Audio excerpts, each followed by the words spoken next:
हम सब धूप में घूमते हैं, लेकिन कुछ लोगों को धूप लग जाने की वजह से अचानक मौत क्यों हो जाती है। हमारे जिस्म का दर्जा हरारत हमेशा 37 डिग्री सेंटीग्रेड होता है। इस दर्जा हरारत पर ही हमारे जिस्म के तमाम अज़ा सही तरीके से काम कर पाते हैं। पसीने के तौर पर पानी बाहर निकाल कर जिस्म 37 सेंटीग्रेड दर्जा हरारत बरकरार रखता है। मुसलसल पसीना निकलते वक्त पानी पीते रहना इंतहाई मुफीद और ज़रूरी है। इसके अलावा भी पानी बहुत कारआमद है। जिस्म में पानी की कमी होने पर हमारा जिस्म पसीने के जरिए होने वाले पानी के अखराज को रोकता है। जब बाहर दर्जा हरारत 45 डिग्री से जायद हो जाता है और जिस्म का कूलिंग सिस्टम ठप हो जाता है, तब जिस्म का दर्जा हरारत 37 डिग्री से ज्यादा होने लगता है। जिस्म का दर्जा हरारत जब 42 सेंटीग्रेड तक पहुंच जाता है, तब खून गर्म होने लगता है और खून में मौजूद प्रोटीन पकने लगता है। पट्ठे कड़क लगते हैं। इस दौरान सांस लेने के लिए जरूरी पट्ठे भी काम करना बंद कर देते हैं। जिस्म का पानी कम होने से खून गाढ़ा होने लगता है,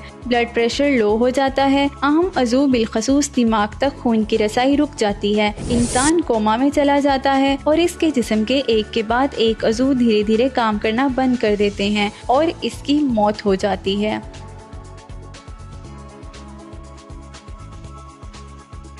गर्मी के दिनों में ऐसे मसाइल टालने के लिए मुसलसल पानी पीते रहना चाहिए। इससे हमारे जिस्म का दर्जा हरारत 37 डिग्री बरकरार रह पाएगा। इस बात पर हमें तवज्जो देनी चाहिए। आने वाले कुछ दिनों में इक्वेनिक्स के गहरे असरात पाकिस्तान के मौसम पर पड़ेंगे। कई इलाके इसकी जद में होंगे। राह मेहरबानी दोपहर 12 से 3 के दरमियान ज्यादा से ज्यादा घर, कमरे या ऑफिस के अंदर रहने की कोशिश करें, जबकि दर्जा हरारत 40 डिग्री के आसपास होगा। मौसम की ये सख्ती जिस्म में पानी की कमी और लू लगने वाली सूरत हाल पैदा कर देगी। ये असरात खते इस्तवा के ठीक ऊपर सूरज चमकने की वजह से पैदा होते हैं। राह मेहरबानी खुद को और अपने मुतल्लिकीन को पानी की कमी में मुब्तला होने से बचाएं। बिलानागा कम से कम 3 लीटर पानी जरूर इस्तेमाल करें।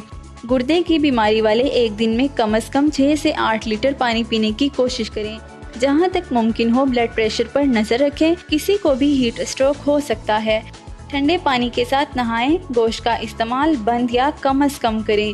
फल और सब्जियां खाने में ज्यादा इस्तेमाल करें। गर्मी की लहर कोई मजाक नहीं है। एक गैर इस्तेमाल शुदा मोमबत्ती को कमरे से बाहर या खुले में रखें।